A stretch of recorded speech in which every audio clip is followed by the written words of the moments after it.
আসসালামু আলাইকুম বন্ধুরা, কেমন আছেন আপনারা সবাই? ভীষণ সার্জের পক্ষ থেকে আবারও আপনাদেরকে স্বাগত। আজ আমরা আপনাদের সাথে যে গল্পটি শেয়ার করতে যাচ্ছি সেই গল্পটির নাম হলো অন্ধকারের আলপনা। তো বন্ধুরা, শুরুতেই যে কথাটি বলতেছি, গল্পটি যদি আপনাদের ভালো লাগে তবে অবশ্যই চ্যানেলটিকে একটি সাবস্ক্রাইব করে দিন। আমরা শুরু করতেছি আমাদের নতুন গল্প অন্ধকারের আলপনা।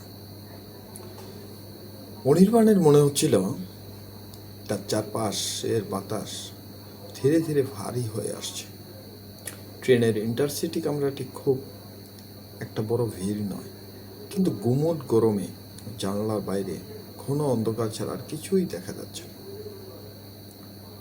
ঝক ঝক ঝক শব্দটা যেন তার মগজের ভেতর একটা ছন্দ তৈরি করেছে। সেই ছন্দের তালে তাল মিলিয়ে বারবার ফিরে আসছে তার বাবার মুখটা। অবিনাশ চৌধুরী, অনির্বাণের বাবা, জীবনের শেষ 6 মাস কাটিয়েছিলেন এক অবর্ণনীয় আতঙ্কে। ঢাকা শহরের অভিজাত ফ্ল্যাটে বসেও তিনি সারাক্ষণ বলতেন, অনির, ওরা আসছে, দেয়াল চুইয়ে রক্ত আসছে, তুই যাস না, নিবৃত্তপুরে কোনো দিন যাস না। অনির্বাণ তখন মনে করেছিল বাবা হয়তো ডিমেনশিয়ায় আক্রান্ত হয়েছে। কিন্তু বাবার মৃত্যুর পর যখন সে গ্রামের বাড়ির পুরনো দলিলের একটা মরচে ধরা সিন্দুক খুঁজে পেল, তখন তার ধারণা পাল্টে গেল। সিন্দুকে ছিল একটা পুরনো হলদের হয়ে যাওয়া ডায়েরি, আর সেই ডায়েরির পাতায় পাতায় আঁকা ছিল বিচিত্র সব জ্যামিতিক নকশা, যেগুলোকে আলপনা বলে ভুল করা স্বাভাবিক, কিন্তু সেগুলো ছিল আসলে কোনো এক প্রাচীন জাদুর সংকেত। ট্রেন যখন নিবৃত্তপুর স্টেশনে থামল, তখন রাত 12টা পার হয়েছে। স্টেশনে কোনো বাতি জ্বলছে না, শুধু দূরে সিগন্যালের একটা লাল আলো অন্ধকারের বুকে একটা ক্ষত চিহ্নের মতো জেগে আছে। অনির্বাণ তার ভারী ট্রাভেল ব্যাগটা কাঁধে নিয়ে প্ল্যাটফর্মে নামল। পায়ের নিচে চূর্ণ পাথরগুলো মচমচ শব্দ নিস্তব্ধতাকে চিরে দিচ্ছিল। স্টেশনের বাইরে আসতেই সে দেখল একটা পুরনো আমলের ঘোড়ার গাড়ি দাঁড়িয়ে আছে। এই যুগেও ঘোড়ার গাড়ি দাঁড়িয়ে থাকতে দেখে সে অবাক হলো। ঘোড়াটা কঙ্কালসার, আর গারোয়ান একটি জরাজীর্ণ চাদর মুড়ি দিয়ে বসে আছে। যাবেন নাকি? অনির্বাণ জিজ্ঞেস করল। গারোয়ান উত্তর দিল না, শুধু হাত দিয়ে ইশারা করলো গাড়িতে ওঠার জন্য। তার আঙ্গুলগুলো ছিল অস্বাভাবিক লম্বা এবং ফ্যাকাশে। অনির্বাণ কিছুটা ইতস্তত বোধ করে অবশেষে গাড়িতে উঠল। গাড়ি চলতে শুরু করলো। মেঠো পথের দুপাশে ঝোপঝাড় আর প্রাচীন বটগাছগুলো যেন অন্ধকারে প্রহরী হয়ে দাঁড়িয়ে আছে। বাতাসের শুশু শব্দে মাঝে মধ্যে মনে হচ্ছিল কেউ তার কানে ফিস ফিস করে বলছে, ফিরে যা, এখনো সময় আছে। প্রায় 1 ঘন্টা যাত্রার পর গাড়িটা থামলো এক বিশাল লোহার গেটের সামনে। গেটের কারুকাজ করা শিকের উপর লতাগুল্ম এমনভাবে পেঁচিয়ে আছে যেন কোনো একটা তত্ত্ব তার শিকারকে আষ্টে পিষ্টে বেঁধে রেখেছে। অনির্বাণ গাড়ি থেকে নামলো, কিন্তু পিছন ফিরে দেখলো গাড়িটি নেই। কুয়াশার ভেতর যেন মিলিয়ে গেছে মুহূর্তে। কোনো শব্দ নেই, কোনো চিহ্ন নেই। অনির্বাণের শরীরের পশম দাঁড়িয়ে গেল। সে পকেট থেকে টর্চ বের করে ভেতরে ঢুকলো। বিশাল বাগানটা একটা জঙ্গলে পরিণত হয়েছে। মাঝখানে দাঁড়িয়ে আছে চৌধুরী প্যালেস। জমিদার আমলের এই বিশাল অট্টালিকাটি যেন একাই ইতিহাস আর রহস্যের ভার বয়ে চলেছে।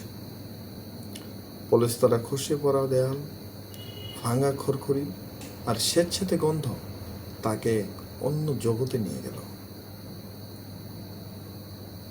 দরজার বিশাল তালাটা খুলতে বেশ কষ্ট হলো তার। মরচে ধরা তালাটা যেন শেষ পর্যন্ত খুলল। এক দীর্ঘ আর্তনাদের মতো ক্যাচক্যাচ শব্দে নিস্তবতা ভেঙে গেল। ভেতরের বাতাস অত্যন্ত ভারী। টর্চের আলো ফেলতেই অনির্বাণ দেখল বিশাল বসার ঘরের মেঝেতে ধুলোর আস্তরণ, কিন্তু সেই ধুলোর নিচ থেকে উকি দিচ্ছে এক অদ্ভুত লাল রঙের রেখা। সে ধুলো সরিয়ে দেখতে লাগলো সারিবদ্ধভাবে আঁকা এক বিশাল আলপনা।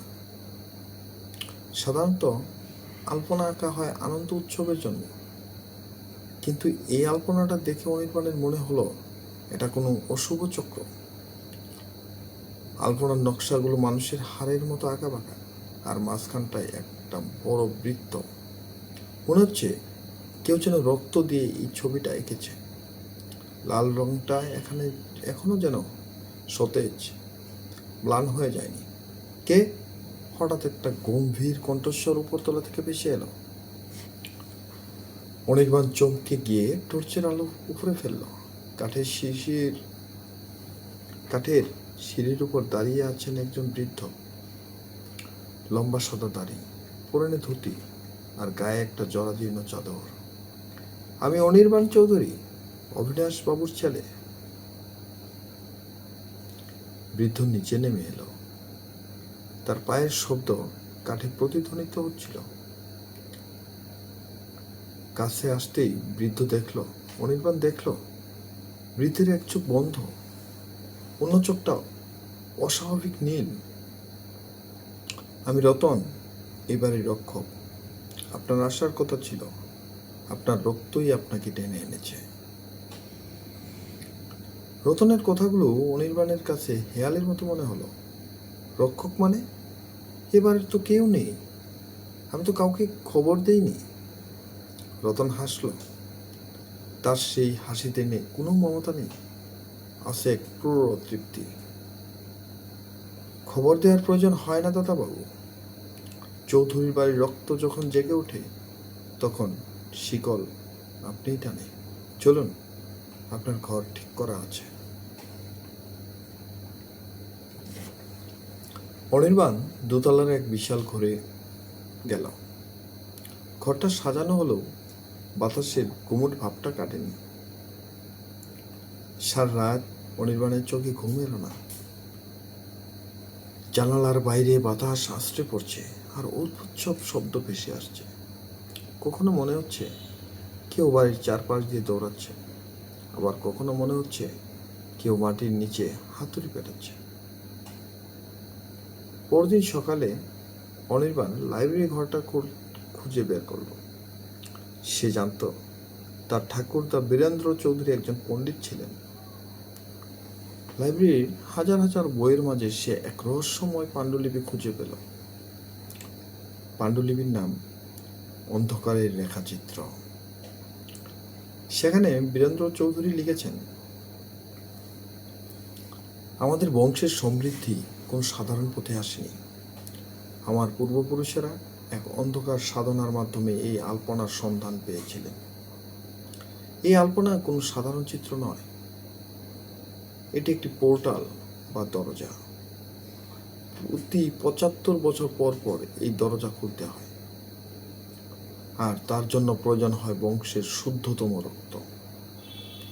সুরভি নামে এক তরুণীকে আমি উৎসর্গ করেছিলাম, কিন্তু পূজা অসম্পূর্ণ রয়ে গেছে। আমার ছেলে অবিনাশ কাপুরুষ ছিল, সে পালিয়ে গেছে, কিন্তু অভিশাপ পালায় না, সে ফিরে আসে। অনির্বাণ পড়ার সময় অনুভব করলো তার নিজের হাত কাঁপছে। সুরভি কে ছিল? ঠাকুরদা কি তবে একজন খুনি ছিলেন? সে ডায়েরির পাতা উল্টাতে চাইল, কিন্তু দেখল পাতাগুলো রক্তে ভেজা এবং একসাথে লেগে আছে। ঠিক তখনই তার কাঁধে কেউ হাত রাখল। অনির্বাণ চিৎকার করে পিছনে ফিরল, দেখল সেখানে কেউ নেই, কিন্তু লাইব্রেরির দরজায় একটা ছায়া দ্রুত সরে গেল। সে দরজার কাছে গিয়ে দেখল করিডোরেও কেউ নেই, কিন্তু মেঝের উপর ভেজা পায়ের ছাপ, ছোট ছোট পায়ের ছাপ, যেন কোনো অল্প বয়সী মেয়ে হেঁটে গেছে। পায়ের ছাপগুলো সেই লাল আলপনার দিকে এগিয়ে গেছে। সেদিন বিকেলে অনির্বাণ গ্রাম পরিদর্শনে বের হলো। সে দেখতে চাইল গ্রামবাসী তার পরিবার সম্পর্কে কি ভাবে। গ্রামের বাজারের এক বৃদ্ধ চায়ের দোকানদার তাকে দেখে আটকে উঠল।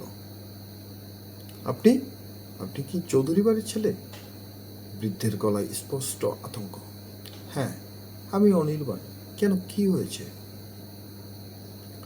বৃদ্ধ ফিসফিস করে বলল, পালান বাবা, ওই বাড়ির রাক্ষসে। আপনার ঠাকুরদা বীরেন্দ্র চৌধুরী গ্রাম থেকে 10টা মেয়েকে নিয়ে গিয়েছিলেন, কেউ ফিরেনি। সুরভি ছিল আমার বড় নাতনি, সে ছিল সবচেয়ে সুন্দরী। তাকে তারা রক্ত দিয়ে আলপনা আঁকার কাজ দিয়েছিল।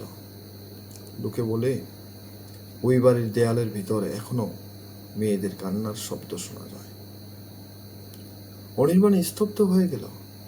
তার নিজের রক্ত মিশে আছে এত বড় এক অপরাধের কালিমা। সে দ্রুত ফিরে এলো বাড়িতে। আজ রাতে তাকে সত্যটা বের করতেই হবে। রাত যখন গভীর হলো, অনির্বাণ হাতে একটা মোমবাতি নিয়ে বসার ঘরে এলো। সেই লাল আলপনাটা আজ যেন আরো উজ্জ্বল হয়ে উঠেছে। হঠাৎ মেঝের মাঝখান থেকে একটা কুয়াশাচ্ছন্ন মূর্তির আবির্ভাব হলো। এক তরুণী, পরনে সাদা শাড়ি, কিন্তু তার বুক জুড়ে রক্তের ছাপ। অনির্বাণ, মূর্তিটি ডাকল। তার কণ্ঠস্বর যেন 1000 মাইল দূর থেকে ভেসে আসছে। তুমি কে? তুমি কি সুরভি? অনির্বাণ কাঁপতে কাঁপতে জিজ্ঞেস করল। আমি তোমার মুক্তির চাবিকাঠি, আবার তোমার বিনাশের কারণও। তোমার ঠাকুরদা কাজটা শেষ করে যেতে পারেনি। রতন এখনো তার হয়ে কাজ করছে। আজ রাতে রতন তোমাকে এই আলপনার মাঝখানে বলি দেবে। তুমি যদি বাঁচতে চাও তবে তোমাকে আলপনাটা উল্টো করে মুছতে হবে। কিন্তু কিভাবে? সুরভি অদৃশ্য হওয়ার আগে বলে গেল, তোমার নিজের রক্ত দিয়ে। আগুন আর রক্ত ছাড়া এই অন্ধকার ঘুচবে না। ঠিক তখনই বসার ঘরের সব দরজা একসাথে বন্ধ হয়ে গেল। উপরতলা থেকে রতনের বিকট হাসি শোনা গেল। রতন আর সেই বৃদ্ধ রক্ষক নেই। সে এখন এক ভয়ঙ্কর ত্রান্তিকের রূপ ধারণ করেছে। তার হাতে একটা বিশাল খড়গ। বসার ঘরের বিশাল কাঠের দরজাগুলো যখন এক শব্দে সশব্দে বন্ধ হয়ে গেল, অনির্বাণের মনে হলো তার ফুসফুসের সমস্ত বাতাস এক নিমেষে বের হয়ে গেছে। মোমবাতির শিখাটা থরথর করে কাঁপছে যেন। সেও এই ঘরের ভেতরের অশুভ উপস্থিতিতে আতঙ্কিত। অপরতলার করিডোর থেকে রতনের হাসির শব্দ ভেসে আসছিল। সেই হাসিতে কোনো মানুষের চিহ্ন ছিল না। ওটা ছিল এক পিশাচের উল্লাস। সিঁড়ির প্রতিটি ধাপে রতনের পায়ের শব্দ এখন আর কাঠের উপর জুতোর পড়ার শব্দের মতো শোনা যাচ্ছে না। মনে হচ্ছে কোনো জন্তুর খুর মেঝের উপর আঁচড় কাটছে। অনির্বাণ টর্চটা চালানোর চেষ্টা করলো, কিন্তু ব্যাটারিগুলো যেন প্রাণহীন হয়ে পড়েছে। তাই সে তার পকেট থেকে লাইটারটা বের করে চালালো। ম্লান আলোয় সে দেখল সিঁড়ি দিয়ে যে নেমে আসছে সে আর কুজু বৃদ্ধ রতন নয়। তার গায়ের চামড়া যেন ঝুলে পড়েছে, চোখ দুটো জলচল করছে আগুনের গোলার মতো। তার হাতে এক বিশাল ব্রোঞ্জের পাত্র, যা থেকে ধোঁয়া বের হচ্ছে। সেই ধোঁয়ার গন্ধে অনির্বাণের মাথা ঘুরতে লাগলো। ওটা ছিল পচা মাংস আর তীব্র চন্দনের এক বিটকেল সংমিশ্রণ। দাদাবাবু, 75 বছর ধরে আমি এই মুহূর্তের জন্য অপেক্ষা করেছি। রতন ধীর পায়ে অনির্বাণের দিকে এগিয়ে আসতে আসতে বলল। তার কণ্ঠস্বর এখন দ্বিগুণ ভারী এবং কর্কশ। আপনার ঠাকুরদা বীরেন্দ্র চৌধুরী খুব কাছে পৌঁছে গিয়েছিলেন, কিন্তু শেষ রক্তবিন্দু দিতে তিনি যেন ভয় পেয়েছিলেন। কিন্তু আপনি তো সাহসী, আপনি তো আধুনিক মানুষ। আপনি কি চান না আপনার বংশের এই অসীম ক্ষমতার উৎসটা পূর্ণ হোক? অনির্বাণ তুতলামি করে বলল, ক্ষমতা? কিসের ক্ষমতা? এটা স্রেফ পাগলামি। রতন কাকা, আপনি মানুষ মেরে রক্ত দিয়ে ছবি আঁকছেন। একে ক্ষমতা বলে না, একে বলে জঘন্য অপরাধ। রতন থমকে দাঁড়ালো। তার মুখে এক বিদ্রুপের হাসি ফুটে উঠল। অপরাধ? যে শক্তি আপনাকে অমরত্ব দিতে পারে, যে শক্তি প্রকৃতির নিয়ম বদলে দিতে পারে, আপনি তাকে অপরাধ বলছেন? এই যে আলপনাটা দেখছেন, এটা কোনো সাধারণ ছবি নয়, এটা রক্তবীজ চক্র। এর প্রতিটি রেখা এক একটি আত্মার বন্দিশালা। সুরভিকে মনে আছে? ওই যে মেয়েটি আপনাকে ভয় দেখাচ্ছিল? ও তো মুক্তি চায়, কিন্তু ওর মুক্তি তখনই সম্ভব যখন এই চক্রের মাঝখানে চৌধুরীদের রক্তের শেষ বিন্দু পড়বে। রতন যখন কথা বলছিল, মেঝেতে আঁকা সেই লাল আলপনাটি হঠাৎ জীবন্ত হয়ে উঠল। অনির্বাণ দেখল আলপনার রেখাগুলো সাপের মতো নড়াচড়া করছে। লাল রংটা এখন তরল রক্তে পরিণত হয়েছে এবং তা থেকে মৃদু বুদবুদ উঠছে। হঠাৎ অনির্বাণের চোখের সামনে দৃশ্যপট বদলে গেল। সে দেখল 1950 সালের একটি অন্ধকার রাত। এই ঘরেই তার ঠাকুরদা বীরেন্দ্র চৌধুরী বসে আছেন। চারদিকে জ্বলন্ত মশাল, মাঝখানে একটা ছোট্ট মেয়ে হাত পা বাঁধা অবস্থায় পড়ে আছে। মেয়েটির চোখে অবর্ণনীয় আতঙ্ক। বীরেন্দ্র চৌধুরী এক ধারালো ছুরি নিয়ে বিড়বিড় করে মন্ত্র পড়ছেন। মেয়েটি চিৎকার করার চেষ্টা করছে, কিন্তু তার মুখ কাপড় দিয়ে গুজা। অনির্বাণ চিৎকার করে উঠল, না, বন্ধ করুন এটা। কিন্তু সে বুঝতে পারলো সে আসলে একটি অতীত স্মৃতি বা ভীষণ দেখছে। সে দেখল কিভাবে বীরেন্দ্র চৌধুরী ওই মেয়েটি সুরভি রক্ত দিয়ে আলপনার প্রথম বৃত্তটি এঁকেছিলেন। কিন্তু ঠিক যখন তিনি শেষ বিন্দুটি দিতে যাবেন, হঠাৎ তার বুকে তীব্র ব্যথা শুরু হলো। তিনি মেঝেতে লুটিয়ে পড়লেন। সুরভি তখনও মরেনি, সে অভিশাপ দিচ্ছিল চৌধুরীদের। রতন তখন ছিল বীরেন্দ্রের এক তরুণ চেলা। সে বীরেন্দ্রর দেহ সরিয়ে নিয়েছিল, কিন্তু আলপনাটি অসম্পূর্ণ থেকে গিয়েছিল। বর্তমান সময়ে ফিরে এসে অনির্বাণ দেখল রতন তার খুব কাছে চলে এসেছে। রতনের হাতের সেই ব্রোঞ্জের পাত্রে এখন রক্ত। রতন বিড়বিড় করে বলল, আপনার রক্ত লাগবে না দাদাবাবু, শুধু আপনার কলিজার এক ফোঁটা উষ্ণ নির্যাস এই আলপনার মাঝখানে দিয়ে দিলেই কাজ হবে। আপনি অমর হয়ে যাবেন এই অট্টালিকার সঙ্গে। অনির্বাণ বুঝতে পারল এখন কথা বলে সময় নষ্ট করার মানে হয় না। রতন যখন তার দিকে হাত বাড়ালো, অনির্বাণ পাশ কাটিয়ে দৌড়ে লাইব্রেরির ঘরের দিকে গেল। রতন পেছনে পেছনে গর্জন করতে করতে আসতে লাগলো। অনির্বাণ লাইব্রেরির ভেতরে ঢুকে দরজাটা ভেতর থেকে আটকে দিল, কিন্তু সে জানতো এই কাঠের দরজা বেশিক্ষণ রতনকে আটকাতে পারবে না। সে মরিয়া হয়ে লাইব্রেরির আলমারিগুলো সরাতে লাগলো। সে বাবার ডায়েরিতে পড়েছিল যে এই অন্দরমহলে একটি গোপন সুড়ঙ্গ আছে, যা সরাসরি ঠাকুরদার গোপন সাধনা কক্ষ দিয়ে মিশে গেছে। এই আলমারির পেছনে সে দেয়ালের গায়ে একটি লিভার দেখতে পেল। লিভারটি টানতেই দেয়ালের একটি অংশ ঘর ঘর করে শব্দে সরে গেল। ভেতরে ঘুটঘুট অন্ধকার। অনির্বাণ লাইটার জেলে ভেতরে ঢুকল। সুড়ঙ্গটি সরু এবং স্বেচ্ছেতে। দেয়ালের গায়ে ফাঙ্গাস জমে আছে। হাঁটতে হাঁটতে সে নিচে নামতে লাগলো। তার মনে হচ্ছিল এই মাটির অনেক গভীরে চলে গেছে। হঠাৎ সে এক বিশাল হলঘরে এসে পৌঁছল। হলঘরটির মাঝখানে বিশাল এক বেদি, আর বেদির চারপাশে হাজার হাজার মানুষের কঙ্কাল সারিবদ্ধভাবে সাজানো। অনির্বাণের গা গুলিয়ে উঠল। সে দেখল বেদির উপরে একটি প্রাচীন পাণ্ডুলিপি রাখা আছে। ওটাই ছিল তার ঠাকুরদার আসল ডায়েরি। সে দ্রুত পাল্টা উল্টাতে লাগলো। সেখানে একটি জায়গায় লেখা ছিল, এই চক্রটি ধ্বংস করার একমাত্র উপায় হলো উৎসকে ধ্বংস করা। যে রক্ত দিয়ে প্রথম রেখা আঁকা হয়েছিল, সেই রক্তের অধিকারীর যদি নিঃস্বার্থভাবে ক্ষমা প্রার্থনা করে এবং নিজের প্রাণ বাজি রেখে আগুনের উৎসর্গ করে, তবেই এই অশুভ দরজা বন্ধ হবে। অনির্বাণ বুঝল তাকে আগুনের শিখা ব্যবহার করতে হবে, কিন্তু তার কাছে শুধুই ছোট লাইটার আছে। ঠিক তখনই সুরঙ্গের মুখ থেকে রতনের বিকট হাসি শোনা গেল। রতন সুরঙ্গ পথ দিয়ে নিচে নেমে আসছে। পালাবেন কোথায় দাদাবাবু? রতন হল করে ঢুকল। তার সারা শরীর এখন নীলচে আভা দেখা দিচ্ছে।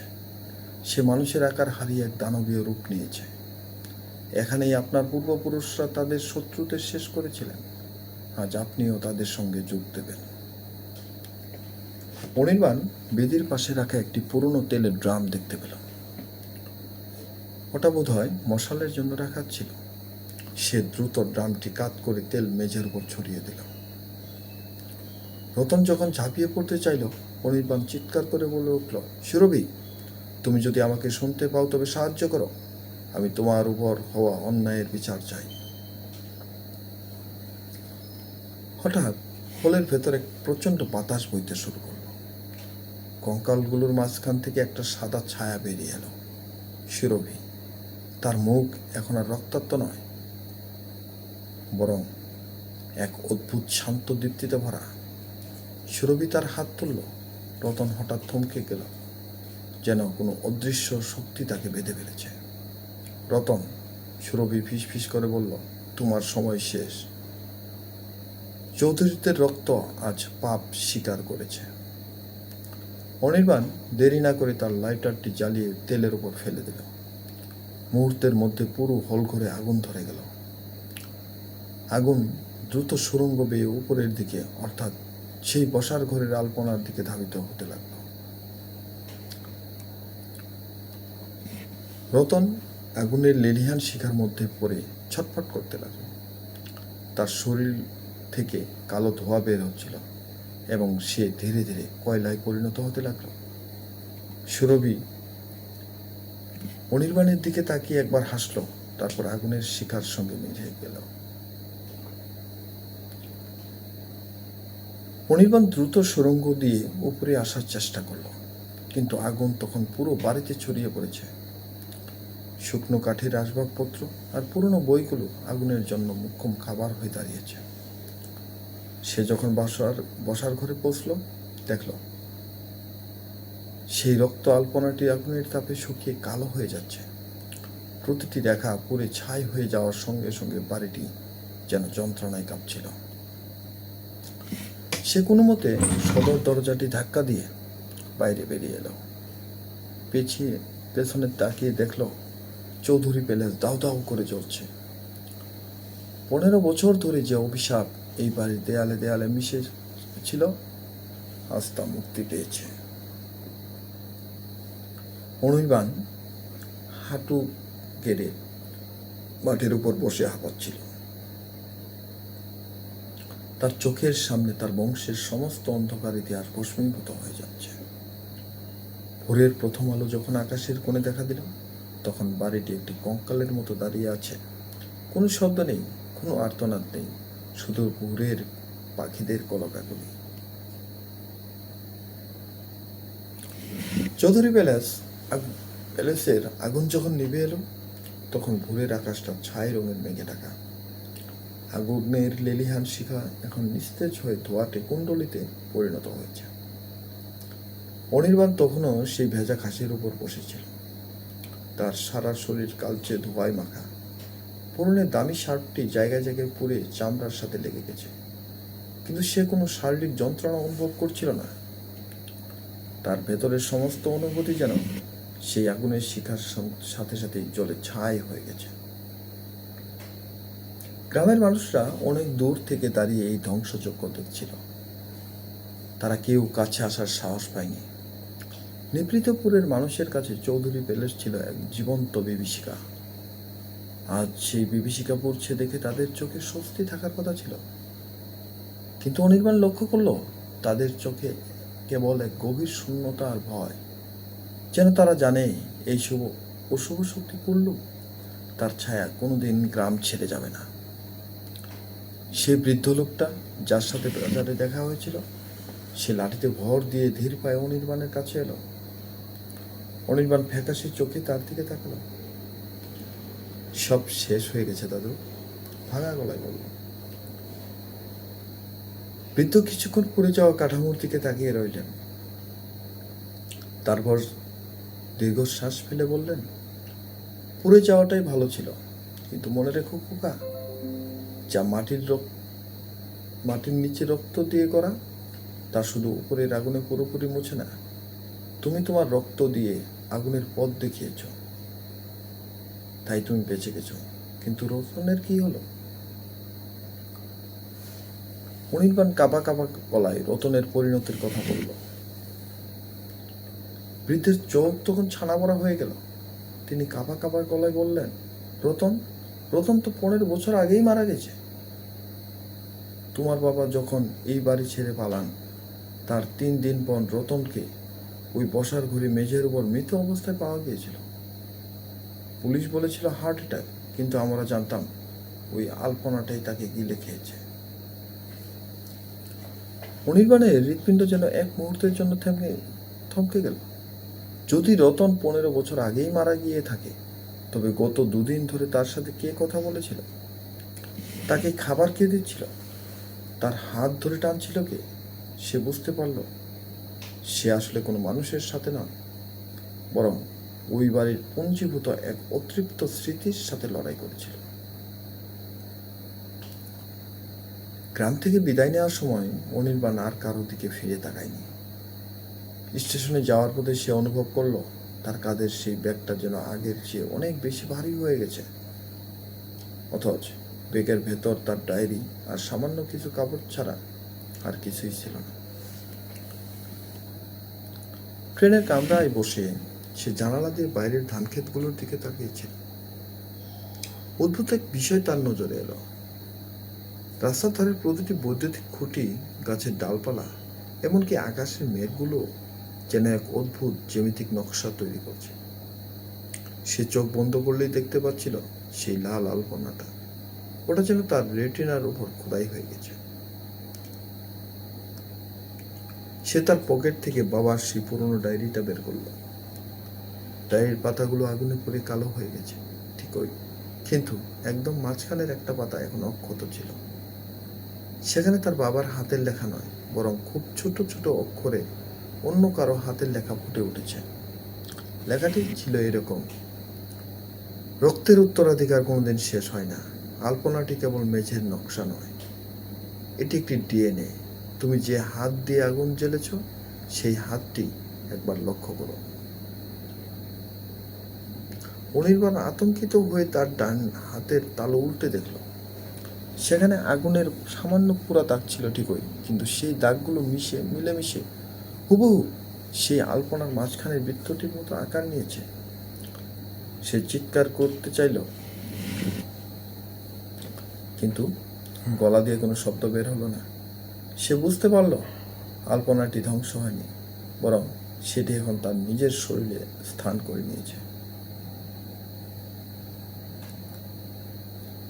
ঢাকায় ফেরার পর অনির্বাণ নিজেকে এক অন্ধকার ঘরে বন্দি করে ফেলল। শহরের কোলাহল, যান্ত্রিক জীবন, সবাই তার কাছে অর্থহীন মনে হতে লাগলো। সে রাতে ঘুমাতে পারত না। সে সুরভির কান্না শুনতে পেত, তবে সেই কান্নায় এখন আর ভয় ছিল না, ছিল এক করুণার্থী। সুরভি যেন তাকে কিছু বলতে চাইছে। একদিন রাতে অনির্বাণ তার ফ্ল্যাটের মেঝেতে বসেছিল। হঠাৎ তার মনে হলো তার হাতটা নিচ থেকে নড়ছে। তার অবচেতন মন যেন তাকে দিয়ে কিছু করাতে চাচ্ছে। সে একটা লাল মার্কার পেন নিয়ে মেঝেতে আঁকতে শুরু করলো। কয়েক ঘন্টার পরিশ্রমে সে যা আঁকলো, সে তা দেখে নিজেই স্তব্ধ হয়ে গেল। সে তার আধুনিক ড্রয়িং রুমের মেঝেতে ঠিক সেই আলপনাটি এঁকে ফেলেছে, কিন্তু এবার আলপনাটি অসম্পূর্ণ নয়। সে বুঝতে পারল তার ঠাকুরদা যা করতে পারেনি, তার মাধ্যমে সেই অশুভ শক্তি সেটি সম্পন্ন করে নিচ্ছে। সে বারবার মুছতে চাইল, কিন্তু রঙগুলো যেন মেঝে ভেদ করে কংক্রিটের ভেতরে ঢুকে গেছে। সেদিন রাতে তার ফ্ল্যাটের দরজায় কেউ কড়া নাড়ল। এই গভীর রাতে কে আসতে পারে? অনির্বাণ দরজা খুলতেই দেখল তার সামনে দাঁড়িয়ে আছে এক ছোট্ট মেয়ে। মেয়েটি পরনে সাদা ফ্রক, হাতে একটা পুরনো পুতুল। তুমি কে? অনির্বাণ কাঁপা কাঁপা কথায় বলল। মেয়েটি তার দিকে এক অদ্ভুত মায়াবী হাসি দিল।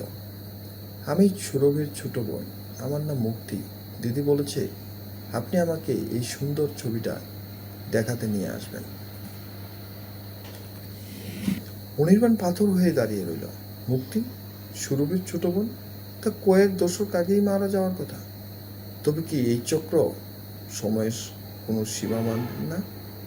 সে মেয়েটির চোখের দিকে তাকিয়ে বলল, সে এই ঘোলাটে নীল চোখ যা রতনের ছিল।